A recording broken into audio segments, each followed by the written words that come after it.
Muy buenas noches, amigos televidentes. Bienvenidos al noticiero Emisión Estelar. 192 muertes violentas en todo el país y apenas estamos cerrando febrero. ¿Cómo estás, Andrés? Hola, muy bien, Gisela. Saludos con todos. Tenemos hoy información de un trágico accidente también en Santo Domingo de los Áchilas. Y además le contaremos lo de la narcoavioneta que se estrelló en Esmeraldas. Aquí iniciamos. 4 muertos y 5 heridos en un choque entre una furgoneta y un bus en la vía Aloax Santo Domingo de los Áchilas. El siniestro ocurrió esta mañana en la parroquia Ayuriquín. Las víctimas mortales son 3 mujeres y un hombre, según el reporte de la Comisión de Tránsito del Ecuador. Los fallecidos iban en la furgoneta y eran parte de una misma familia. La vía estuvo cerrada al paso vehicular por varias horas. En minutos vamos a ampliar esta información en La Roja. Mientras tanto, nos vamos hasta el norte del país, casi en la frontera con Colombia, en la parroquia Yalare, Cantón San Lorenzo, provincia de Esmeraldas. Una avioneta se accidentó y posteriormente fue quemada por sus ocupantes. En el lugar se descubrió gran cantidad de droga. La policía acordonó la zona y en imágenes desde el aire se reveló cómo prendieron fuego al aparato minutos después del accidente. Un equipo del noticiero se desplazó a la zona y en minutos tendremos los detalles, la ampliación de este caso. Ecuador es uno de los países de Sudamérica utilizado por los narcos para el transporte de sustancias ilícitas en narcoavionetas. Eric Ortega fue sentenciado a 34 años de cárcel por el asesinato de su pareja Adriana Camacho y de su hijo pequeño. Un hecho ocurrido en febrero de 2020 en el sur de Guayaquil. Él los envenenó y los estranguló. Se ha hecho justicia y se ha honrado sobre todo la memoria de mi hija y de mi nieto. Así resume la lucha que hace casi un año emprendió Patricia Bermúdez en busca de justicia tras el asesinato de su hija Adriana de 36 años y su nieto Santiago de 5. Pues finalmente, la tarde de este jueves 18 de febrero, Eric Ortega Narváez fue sentenciado a 34 años, 8 meses de prisión por haberlos envenenado y estrangulado en su domicilio. Pero son prácticamente 35 años que se le ha dado a este hombre, si se lo puede decir así, es un monstruo. Y lo más importante es que la sociedad toda sabe que él es el culpable. La sentencia llega 6 días antes de que se cumpla un año de la muerte. Fue condenado por el delito de asesinato, pese a que la defensa de las víctimas pedía que sea juzgado también por femicidio, pues era la pareja sentimental de Adriana. En el dictamen, los jueces consideraron a la muerte del menor como un agravante dentro de la misma pena. Se determinó que hubo un asesinato con una agonía prolongada por parte del agresor hacia las víctimas, pero que eso no lo tomaron en consideración los jueces del tribunal, que tenían la competencia de poder cambiar el tipo penal de femicidio por parte de Adriana y de asesinato por parte del niño. Los cuerpos de Adriana y el pequeño Santiago fueron encontrados el 24 de febrero de 2020 en la cama de su domicilio en el sector de La Pradera, sur de la urbe. Eric Ortega fue detenido días después en Montañita. Esta vivienda hoy por hoy está deshabitada. Aquí fueron asesinados Adriana y su hijo Santiago. Su muerte está dentro de los 118 femicidios que se registraron para cerrar el 2020. Según cifras que maneja CEPAM, en lo que va de 2021 ya se han reportado 12 femicidios. Karen Aro, TC Televisión. Y un policía recibió un disparo en la cabeza durante el asalto a un bus de servicio intercantonal en el Empalme, provincia del Guayas. El gendarme se había embarcado en el cantón El Empalme para dirigirse en el bus hasta Guayaquil y desde allí viajar hacia el cantón Naranjal, donde presta sus servicios. Sin embargo, minutos después de que el bus partió, varios delincuentes armados procedieron a asaltar a los pasajeros, amenazándolos de manera violenta.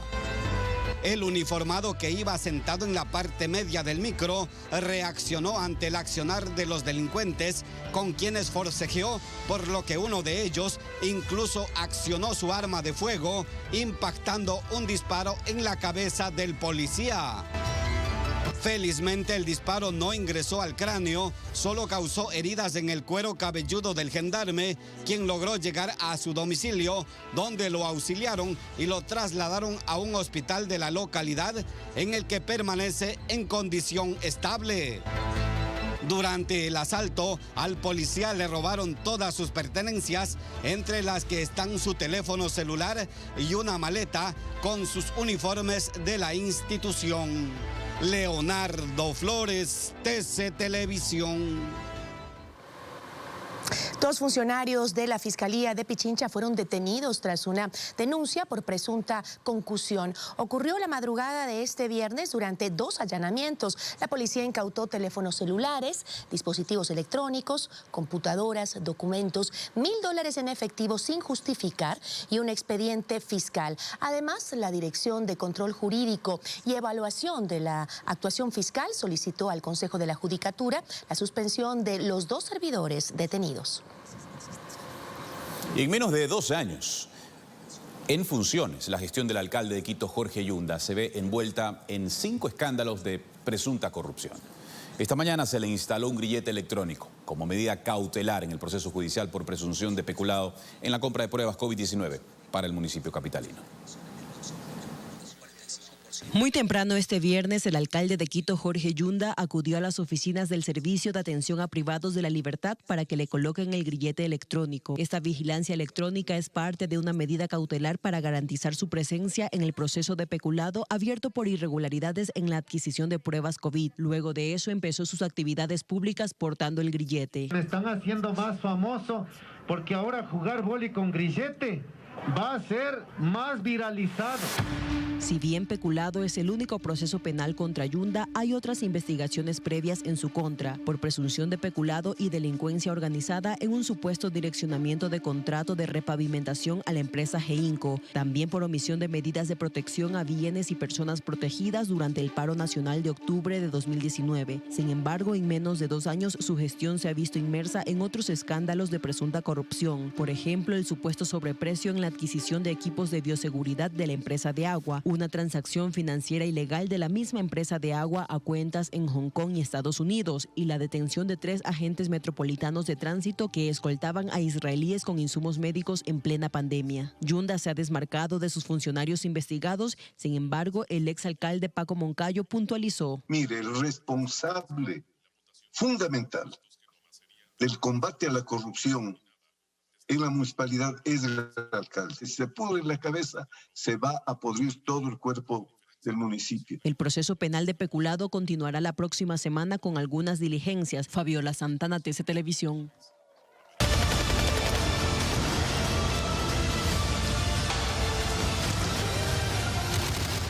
Señoras y señores, negocio que no para. Por cierto, oscuro, mortal, sangriento, el narcotráfico, ni la pandemia lo ha parado, señoras y señores. Y ahora, dizque mueven más droga. Ya venimos con todos los detalles aquí en el noticiero. Continuamos con más noticias. El gobierno coordina acciones para reubicar a las familias damnificadas por el gran deslizamiento de tierra de la semana anterior ocurrido en Chunchi, provincia de Chimborazo. Además, se advierte que hay otras zonas que pueden colapsar. Emilio Zamora detalla cuántas áreas están en peligro.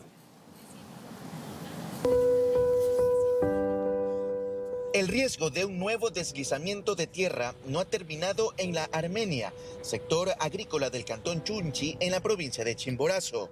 Hasta el momento encontramos 3 polígonos en riesgo. Hay otros polígonos que están siendo estudiados en estos momentos con varias instituciones y con varios técnicos. Esa información la vamos a tener, Dios mediante, ya el día lunes. Por ello evacuaron a las personas de 40 casas para salvaguardar sus vidas. En otros temas que tienen que ver con la emergencia para evitar el represamiento del río Guataxi y que esto afecte a otras localidades como Huigra, 5 retroexcavadoras del municipio de Chunchi, del Ministerio de Transporte y Obras Públicas, así como de la Prefectura de Chimborazo, trabajan en el punto. Para que aguas de abajo, en las poblaciones que ya dan hacia el cantón Alausí, no puedan tener tanto sedimento. Aquí también hicieron una evaluación de los daños en la zona, donde muchos perdieron sus viviendas. Hasta el momento tenemos 38 familias completamente damnificadas, estamos hablando cerca de 70, 80 personas. Y entre esas personas están los que piden ayuda urgente al gobierno para tener un lugar donde vivir. Se fue en mi casa, se fue a la casa de mis hermanos, de mi mamá, nos vimos todo. Y esperamos ahorita que las autoridades nos amparen, estamos pidiendo que nos ayude. Y por esa petición, aquí llegó el ministro de Desarrollo Urbano y Vivienda, Julio Recalde, quien busca soluciones. ¿Dónde se los reubicaría dentro de las primeras conversaciones que tiene con el señor alcalde? Claro, necesitamos terrenos. Aquí hay una alternativa cerca de la población urbana de aquí de Chunchi. ¿Cuáles son las proyecciones de este tiempo que debe ser corto para que se puedan reubicar? Yo entendería que trabajando conjuntamente con una organización que se ha formado de damnificados, de encontrar una respuesta en un mes, ya tener el inicio de las actividades. Es decir, el próximo 19 de marzo se tiene previsto que empiecen las soluciones en el tema de las viviendas. Mientras tanto, los afectados, algo de sus pertenencias, en lo poco o casi nada de lo que les quedó de sus casas por el fuerte golpe de la naturaleza. Con imágenes de Alejandro López, Emilio Zamora, TC Televisión. Impactantes imágenes. En otros temas les contamos, amigos televidentes, que varios alcaldes del país anunciaron su intención de comprar vacunas COVID-19 para los habitantes de sus cantones. El noticiero entrevistó al exdirector de medicamentos de la Organización Mundial de la Salud, Hans Hogerseli, quien asegura que abrir esta posibilidad es un riesgo por actos de corrupción y sobreprecios. A nivel mundial, las farmacéuticas informaron que por ahora la venta está autorizada únicamente a los gobiernos nacionales. ¿Cuál sería la consecuencia que los municipios o gobiernos locales adquieran vacunas por su cuenta? Se lo consultamos al exdirector de medicamentos y vacunas de la Organización Mundial de la Salud. Si todos van a entrar en una competencia y quieren pelear por las vacunas, ¿cuál creen que va a ser el resultado? Que el precio va a subir. La mayor parte de la vida laboral de Hans ha sido con la OMS en temas de políticas, legislación y venta de medicamentos y vacunas. Por eso conoce de cerca el negocio farmacéutico. La corrupción es parte del modelo de negocio de las farmacéuticas. Repito, la corrupción es parte del modelo del negocio farmacéutico y la corrupción siempre cuesta dinero. En caso que los municipios busquen adquirir vacunas contra COVID-19, tendrían que hacerlo a través de intermediarios, pero esto tiene sus riesgos. ¿Y si son falsas? Claro, eso es algo peligroso para la salud, ¿no? Otro de los riesgos es que se pierdan las vacunas por no cuidar la cadena de frío o que se adquieran medicamentos adulterados o falsificados. Si la universidad quiere comprar, si el club del barrio quiere comprar, lo que hacen es atomizar esfuerzos. El mundo entero no está pensando de esta manera. Hoy es el momento en hacer sistema de salud. Municipios como el de Quito y Guayaquil han expresado su voluntad de adquirir vacunas. Tenemos $20 millones para decirle, tenemos la posibilidad de adquirir vacunas. Para poder atender a la población más vulnerable. Juan Pablo Ruiz, TC Televisión. Y debido a la disminución de contagios de COVID-19 en la ciudad de Tulcán, al norte del país, se vuelven a flexibilizar las medidas restrictivas. La ciudad vuelve a semáforo amarillo luego de más de un mes de permanecer en rojo. Con las nuevas medidas, el aforo en mercados, centros comerciales, restaurantes vuelve al 50%, pero bares y discotecas continuarán cerrados y en toda la ciudad continuará la prohibición de venta y consumo de bebidas alcohólicas. Y empezó la tercera fase de la entrega de bonos de protección familiar, el beneficio económico de $120 que anunció el gobierno será para 236,000 familias. El presidente Lenín Moreno dijo que la inversión en esta etapa será de $28 millones. Bienvenido al Centro de Desarrollo. El presidente llegó para reunirse con un grupo de mujeres que están en la lista de beneficiarias del bono de protección familiar. Ana Belén Taiper recibió esta semana $120. Tiene 2 hijos y durante la pandemia perdió el trabajo. Mucha alegría, un momento que estaba necesitando porque no había podido pagar mis servicios básicos. Es la tercera fase de la entrega de estos bonos. 236,000 familias recibirán $120 por una vez. Cuando recibimos del gobierno, la cifra que se asignaba para bonos superaba apenas los $500,000. En cambio ahora la cifra casi llega a los 1.500 millones de dólares. La inversión del gobierno solo en esta etapa bordea los 28 millones de dólares. 1.400.000 familias aproximadamente. En su mayoría son comerciantes, emprendedores y personas que salieron de sus trabajos, quienes están en la lista de beneficiarios. Cristian Hidalgo, TC Televisión. El Consejo de Administración de la Legislatura de la Asamblea Nacional por unanimidad calificó a trámite el pedido de juicio político en contra del ministro del Trabajo, Andrés Ich. El funcionario es acusado de incumplir con sus funciones precisamente durante los meses más fuertes y tensos de la pandemia al permitir que no se respeten los derechos de los trabajadores despedidos por fuerza mayor. La Comisión de Fiscalización deberá en 3 días abocar conocimiento e iniciar el proceso. Frente a denuncias de supuesto fraude en un recinto electoral de Portoviejo, provincia de Manabí, la Fiscalía ordenó la apertura de la bodega de la delegación. La diligencia estuvo a cargo de funcionarios del Ministerio Público, acompañada de la presidenta de la Junta Electoral de Manabí, Andrea Bravo, y delegados de las diferentes organizaciones políticas. La Fiscalía indaga el empadronamiento de un sospechoso del delito electoral.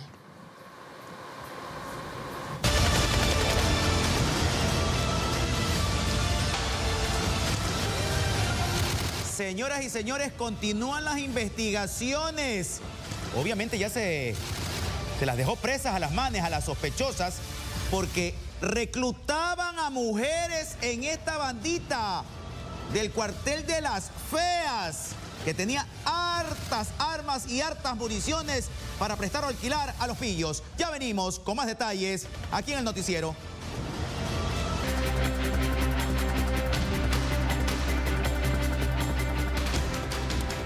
Les contamos que hace pocos minutos el secretario general de la Presidencia de la República, Juan Sebastián Roldán, renunció a su cargo, según explica en una carta enviada al primer mandatario por motivos personales. Esto lo hace después de 3 años de servicio. En su cuenta de Twitter hizo este anuncio, dio a conocer la decisión y agradeció al presidente Lenín Moreno y a su equipo de trabajo. Revisamos otros temas. Semana sangrienta. Las muertes violentas a nivel nacional aumentaron en menos de 24 horas. Tenemos un reporte de las más recientes. En las últimas horas, las muertes violentas a escala nacional no han dado tregua. Hasta este jueves, la cifra de enero a febrero del 2021 se contabilizaba en 179 asesinatos. El último reporte señala que por este delito la cifra aumentó a 192. ¿Qué sucedió? En Manabí, 6 hombres fueron asesinados en un solo día. El primer hecho de sangre ocurrió en el sector Abdón Calderón, en el cantón Manta. Willy Anthony Bermello Guerrero quedó tendido en la calzada tras ser asesinado con varios impactos de bala. La segunda víctima fue un taxista, a quien encontraron muerto en la vía Quiroga-Pichincha. En Pedernales, un hombre que conducía una motocicleta también fue asesinado con varios disparos. Los otros 3 crímenes ocurrieron en Montecristi, Portoviejo y Chone. Mientras tanto, en la provincia de El Oro, 2 hombres fueron asesinados al estilo sicariato en una avenida del cantón Machala.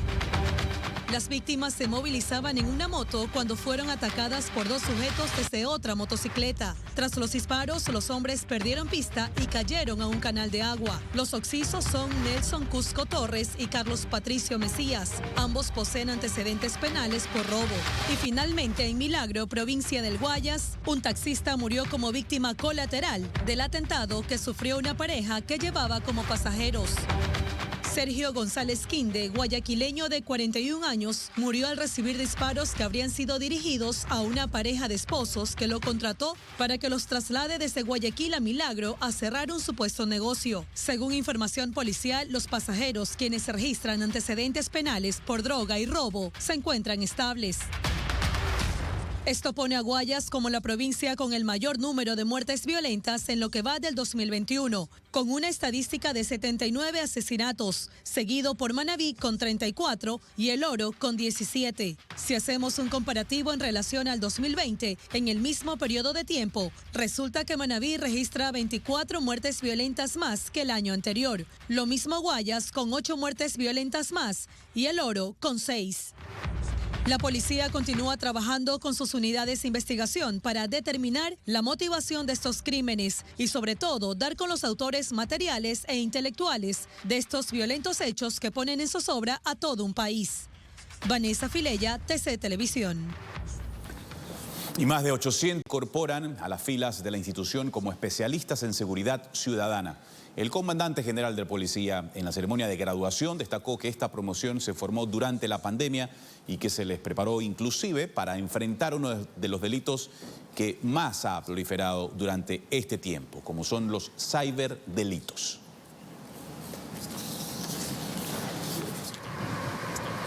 El precio del barril de petróleo con el mecanismo de cálculo de venta del crudo ecuatoriano registra una recuperación sustancial. Esta semana se comercializó sobre los $61 el barril. Un especialista en temas petroleros señala que el incremento se atribuye a la comercialización y colocación de vacunas contra la COVID-19. En la etapa más fuerte de la pandemia, el barril de petróleo registró un precio negativo bajo cero.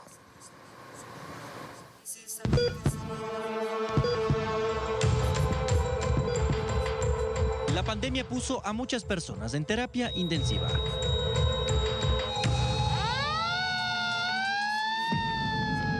El precio del barril de petróleo WTI no pudo escapar de esa realidad. En enero de 2020 el crudo se comercializó en $65.11. En marzo en $15.89. En abril, y ya con pandemia, hubo una caída histórica del precio del barril de petróleo. Llegó a tener un valor de menos $36. En enero de 2021, el precio de comercialización por barril superó los $50. Y esta semana hubo un pico alto de $61.17. A diferencia del año 2020, donde tuvimos un promedio de 90 millones de barriles diarios de consumo, este año suba a unos 96 millones. Luis Calero, experto petrolero, dice que la noticia de la aprobación de las vacunas para combatir a la COVID-19 ayudó a la recuperación del precio de venta del barril de petróleo. Marca eso porque es una tendencia que va a solucionar el problema sanitario. Al solucionarse el problema sanitario, la economía mundial va a comenzar a retomar sus niveles anteriores. El presupuesto general del Estado 2020 incorporó un valor promedio de venta de barril de petróleo de $51. En 2021 la expectativa era de $35 por barril. El año pasado el objetivo de ingresos por actividad hidrocarburífera ascendió a los $13.800 millones. Cristian Hidalgo, TC Televisión.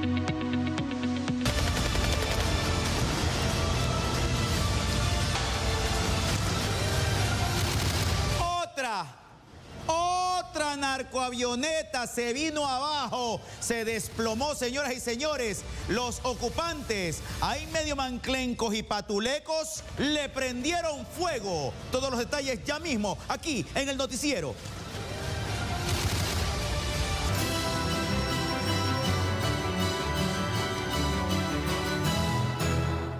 Revisamos lo más destacado de la información internacional. En su primera reunión por videoconferencia con Joe Biden, los líderes del G7 se comprometieron en volver al multilateralismo. Los detalles en el siguiente resumen de Noticias Internacionales.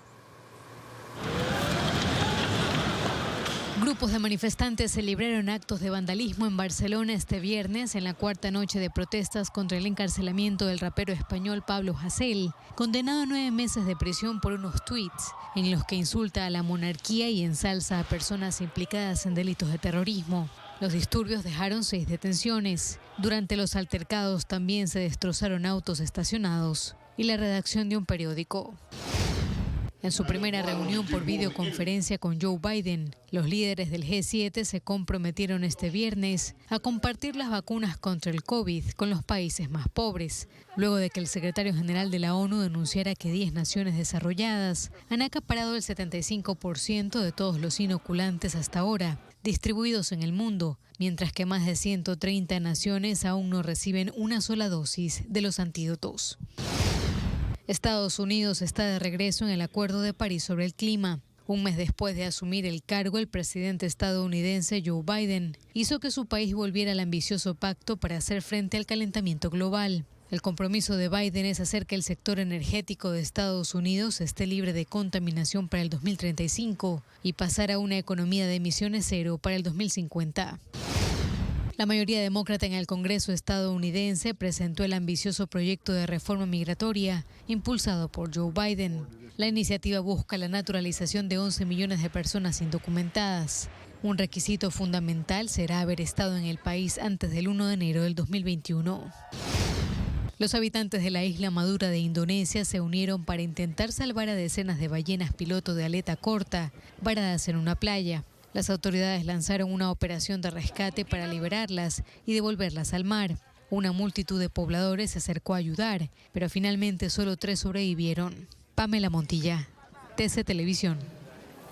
Y un ecuatoriano forma parte del equipo de la NASA que construyó las integraciones de los robots que desde ayer exploran Marte. Tras 7 meses de viaje hacia este planeta, el guayaquileño Elio Morillo nos cuenta su experiencia y afirma que con estos estudios, en 10 años más, los humanos podríamos viajar a Marte.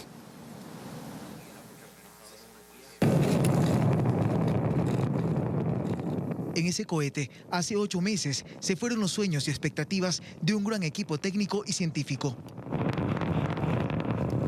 Pero sobre todo, de la humanidad. El proyecto Perseverance surcó el espacio con una misión: conocer si en el planeta rojo existe o existió alguna forma de vida. Detrás de las estructuras robóticas que componen a las máquinas exploradoras que llegaron el jueves 18 de febrero al suelo de Marte, están cerebros latinoamericanos como el del guayaquileño Elio Morillo. Muy emocionante, una vez confirmamos que habíamos tocado el suelo, nos pusimos a brincar, a gritar. Hijo de una maestra que emigró en 1999 con él, dice que nada de esto hubiese sido posible sin el sacrificio que hizo su madre. Acá al venir a Estados Unidos pues le tocó trabajar en diferentes aspectos laborales fuera de su carrera, pero lo hizo por el hecho de que yo tuviese esas oportunidades acá en Estados Unidos para poder cumplir mi sueño. Elio Morillo trabajó incansablemente en el desarrollo de las integraciones robóticas del proyecto Perseverance y ahora estará a cargo de pilotar desde tierra el primer vehículo motorizado que sobrevolará Marte, conocido como Ingenuidad. Con más de 100 años estábamos aquí en la Tierra aprendiendo a volar y ahora estamos en el 2021 a punto de volar en Marte. Esta es una de las primeras imágenes del rover y también los sonidos de Marte. En los próximos meses realizarán tareas de astrobiología en busca de materia orgánica, elaborará un mapa de composición química del suelo y estudiará la presencia de vapor luego de estos estudios. La humanidad podría llegar a Marte en una década. Alcibiades Onofre, TC Televisión. En otros temas le contamos que hace pocos minutos el secretario general de la Presidencia de la República, Juan Sebastián Roldán, renunció a su cargo por motivos personales. Después de 3 años de servicio, en su cuenta de Twitter dio a conocer la decisión y agradeció al presidente Lenín Moreno y a su equipo de trabajo. Y de su lado, el presidente Lenín Moreno agradeció a Juan Sebastián Roldán en los siguientes términos. También lo hizo vía Twitter. Mi profundo agradecimiento por acompañar mis ideales de transformación y mi empeño por dejar un mejor país del que recibimos. Su lealtad y su aporte han sido invaluables. Es así como el presidente de la República reacciona a la renuncia, insistimos, del secretario general del Gabinete Presidencial, Juan Sebastián Roldán.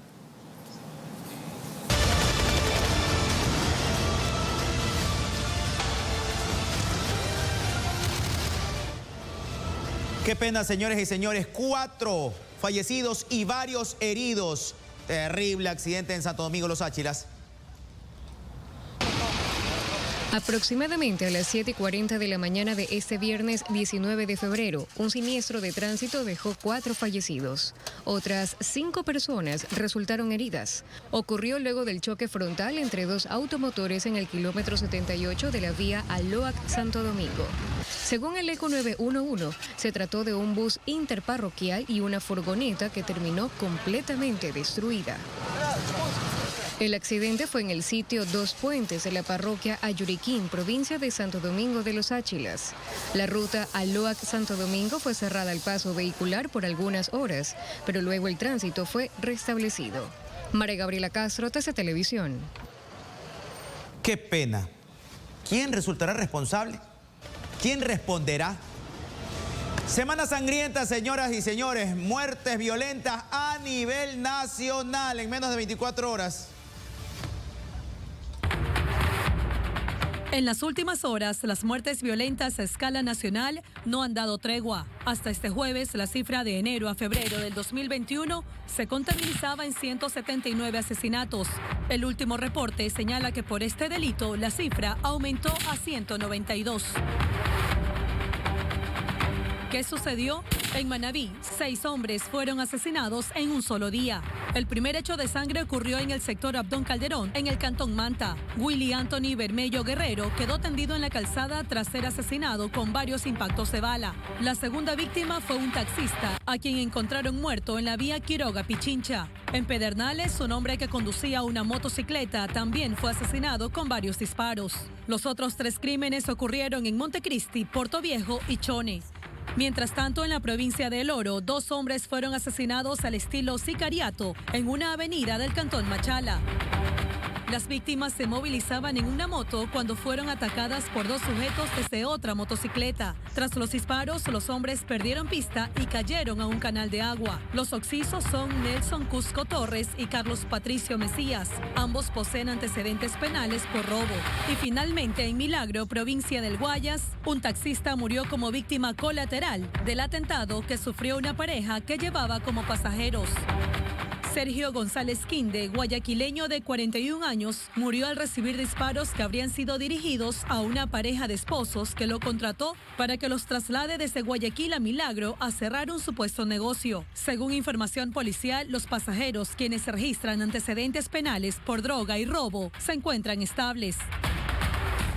Esto pone a Guayas como la provincia con el mayor número de muertes violentas en lo que va del 2021, con una estadística de 79 asesinatos, seguido por Manabí con 34 y El Oro con 17. Si hacemos un comparativo en relación al 2020, en el mismo periodo de tiempo, resulta que Manabí registra 24 muertes violentas más que el año anterior. Lo mismo Guayas con 8 muertes violentas más y El Oro con 6. La policía continúa trabajando con sus unidades de investigación para determinar la motivación de estos crímenes y, sobre todo, dar con los autores materiales e intelectuales de estos violentos hechos que ponen en zozobra a todo un país. Vanessa Filella, TC Televisión. Respondan ustedes, compatriotas. Yo no. Ustedes van a responder desde sus casas. ¿Aumentarán los muertos próximamente? Mañana, más luego, el fin de semana, la próxima semana. Me avisan después. Atención, porque encontraron maniatado a un hombre en un cantón de la provincia de Los Ríos. Amarrado de pies y manos fue como encontraron el cuerpo sin vida de Jofre Zambrano Tello, de 35 años, quien se encontraba desaparecido desde la tarde del jueves. Roberto Zambrano, padre del occiso, cuenta que la muerte de su hijo es hasta ahora un completo misterio para toda la familia. Esto ha sido como una sorpresa. Como una sorpresa ha sido nomás que parece que dicen que lo han llamado o algo así. Él salió justamente sin saber lo que le iba a pasar. El hecho se registró en el recinto Jujanillo perteneciente al cantón Baba y fueron habitantes de ese sector quienes al percatarse de lo ocurrido alertaron a la policía. Carlos Frailes, jefe de la DINASED en Babahoyo, explica las condiciones en las que se encontraron los restos de la víctima.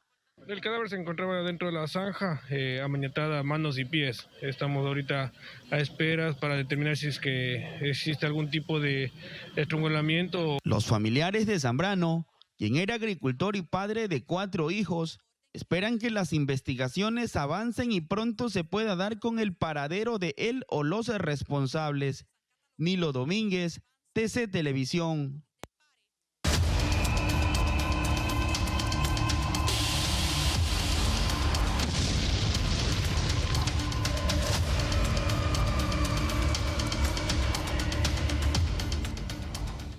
Noticia no es, señoras y señores. Las narcoavionetas aquí en el país entran y salen. Si mal no recuerdo, me corrigen, yo lo corrijo. Yo creo que son 2000 pistas aquí en el Ecuador sin control alguno. Sin control. Entran y salen, algunas se estrellan y les prenden candela, como a esta que se estrelló en Esmeraldas.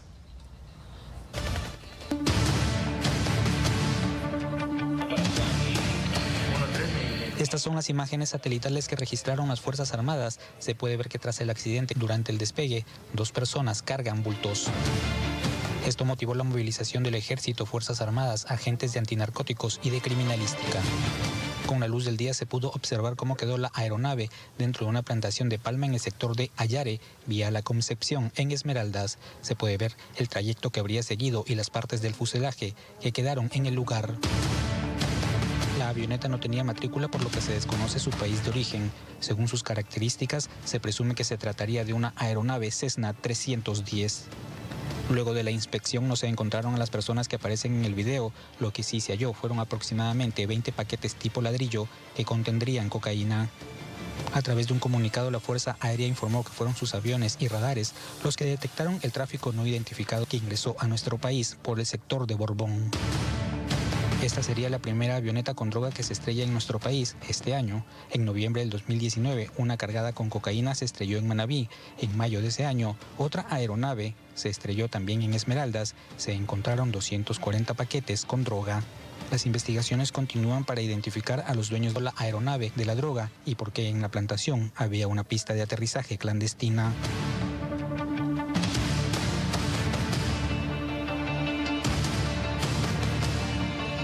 Fernando Escurra, TC Televisión.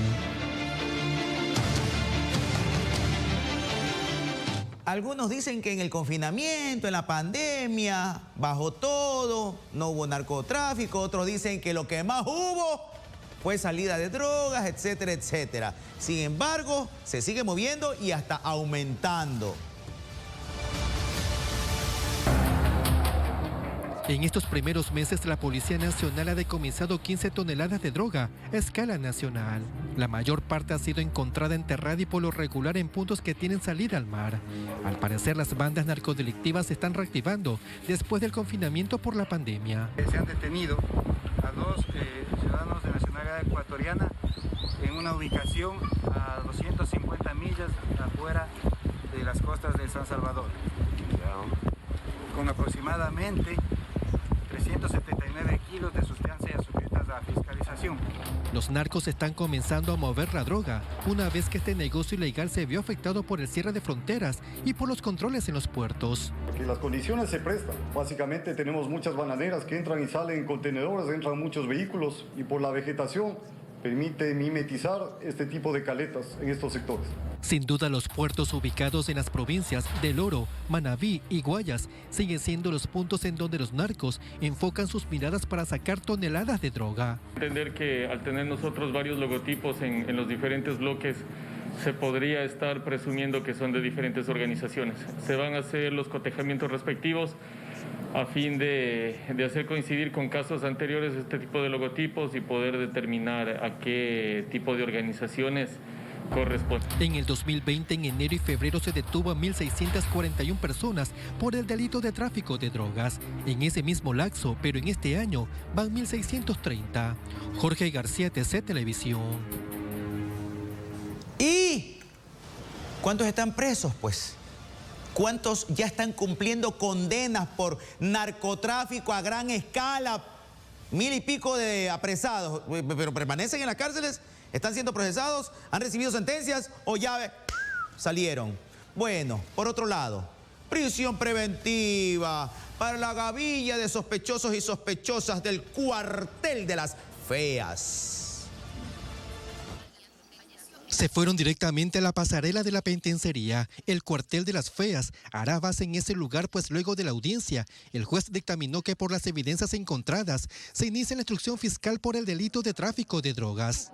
Que a 3 personas de ellas se les abra la instrucción fiscal por tenencia de sustancias sujetas a fiscalización, mientras que a 2 personas se les hizo por tenencia de armas de fuego. En el proceso investigado se estableció que las armas encontradas en el operativo eran alquiladas a delincuentes para que realicen atracos y asesinatos. Llegó a tener conocimiento de que varias mujeres estarían ocasionando robos a personas en el sector del Guasmo. Es así que nuestro enfoque investigativo fue direccionado hasta el sector, en donde se tenía conocimiento que en varias casas existirían personas que se quedaban al robo de personas con armas de fuego. Podríamos hablar de entre 200, 300 dólares, dependiendo qué tipo de acción delincuencial van a ocasionar, porque puede dividirse en un atentado contra las personas, que puede tener un costo más elevado, como armas que son utilizadas para asaltar a las personas en las principales vías de la ciudad, que tendrían un costo menor. Pero esta organización se dedicaba también a ese tipo de alquiler de armas de fuego. La agrupación denominada el Cuartel de las Feas es una célula de la banda narcodelictiva de Los Lagartos, que recluta a jóvenes mujeres, madres solteras y sin estudios secundarios. Tiene que configurar que una organización delictiva está conformada por hombres. Entonces, lo que menos llama la atención es que esté sin mujeres. Es por eso que estas organizaciones delictivas reclutan mujeres para que puedan hacer estas operaciones y pasen más desapercibidas en alrededor de la comunidad. Según la policía, el 70% de las mujeres detenidas son procesadas por tenencia o tráfico de drogas. El porcentaje restante, en cambio, responde a delitos como robos. Jorge García, TC Televisión. Dice que Los Lagartos, gobierno del sur de Guayaquil, el noticiero se metió a la boca del lobo.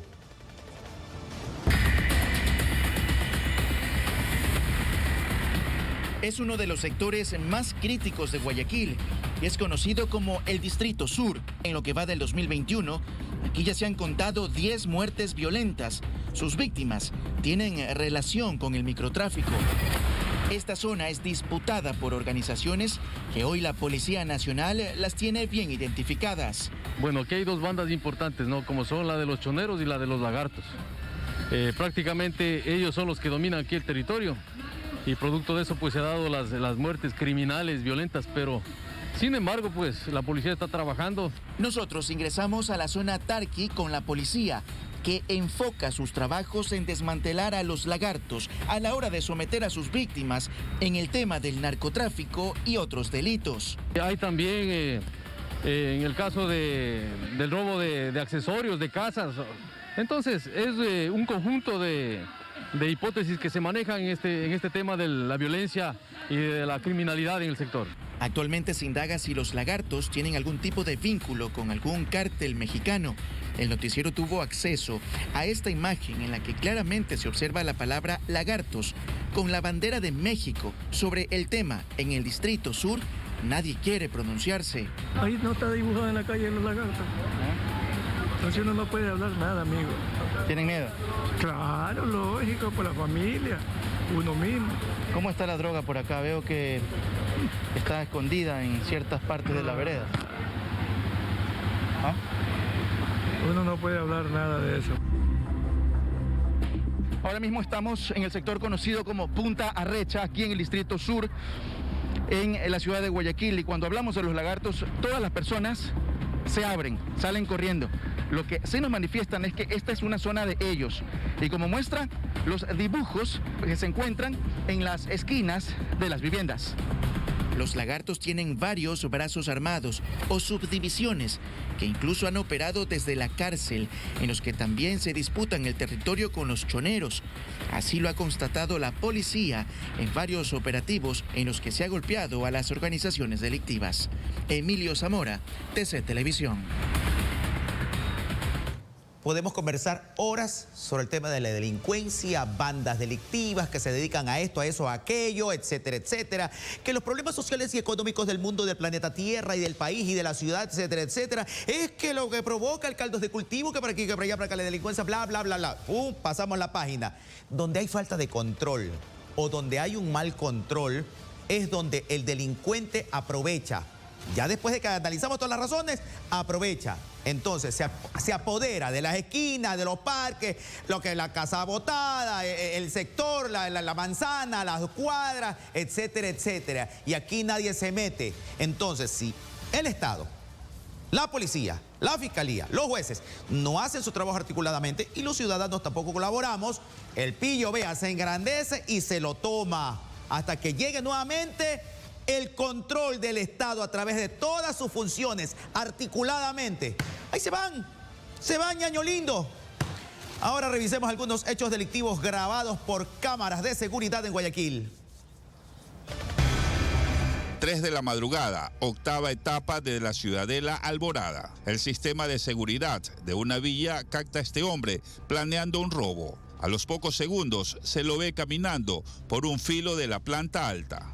Sin embargo, se activa la alarma del lugar. En su desesperación, el hombre mono sufre tremenda caída y se va como si nada.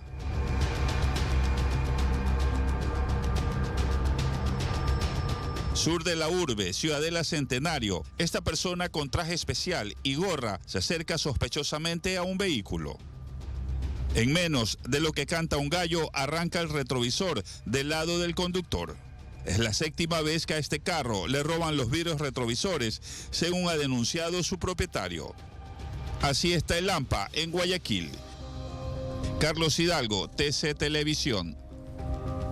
Así es, mi Carlitos Hidalgo, así está el AMPA.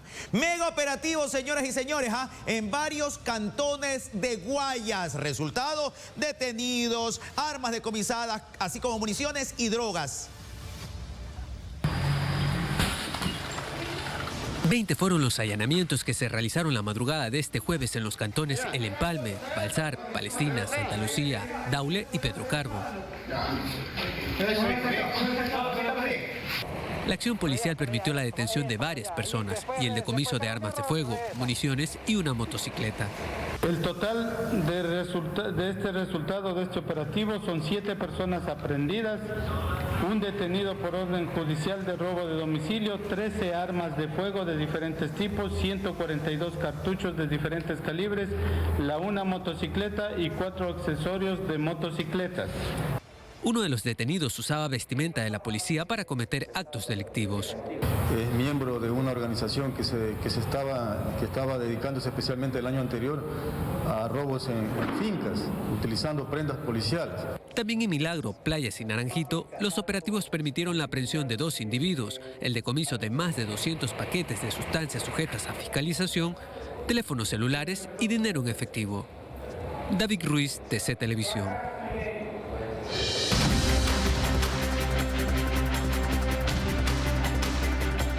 Señores, de última hora, atención, petatearon a un hombre en el sector de la Manga del Cura, provincia de Manabí.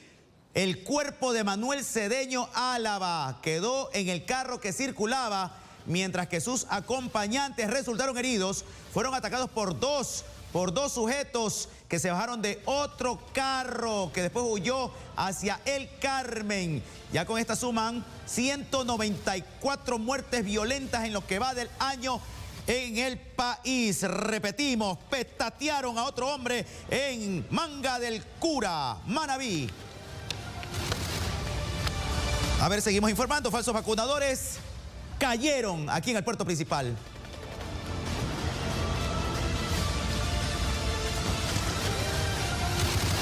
Esta motocicleta fue quemada después que se detuvo a sus ocupantes, 2 ecuatorianos implicados en un delito de extorsión. La policía los persiguió desde las calles Quito y Aguirre hasta Venezuela y Avenida del Ejército, en el sur de Guayaquil. En su intentona de escapar, pues habían tratado de intimidar a los servidores policiales. Una persona fue herida en el incidente ocurrido la mañana de este viernes. Es un ciudadano de nacionalidad colombiana que aparentemente había sido intentado ser extorsionado por estos sujetos, lógicamente por la famosa o ya conocida vacuna. Los sujetos pasaron a la audiencia de formulación de cargos y la policía también investiga la procedencia del pequeño vehículo. Carlos Hidalgo, TC Televisión. Bien, aquí nos despedimos como siempre. Gracias por acompañarnos en este recorrido informativo. Una buena noche para todos, buen fin de semana, descansen en familia. Cuídense.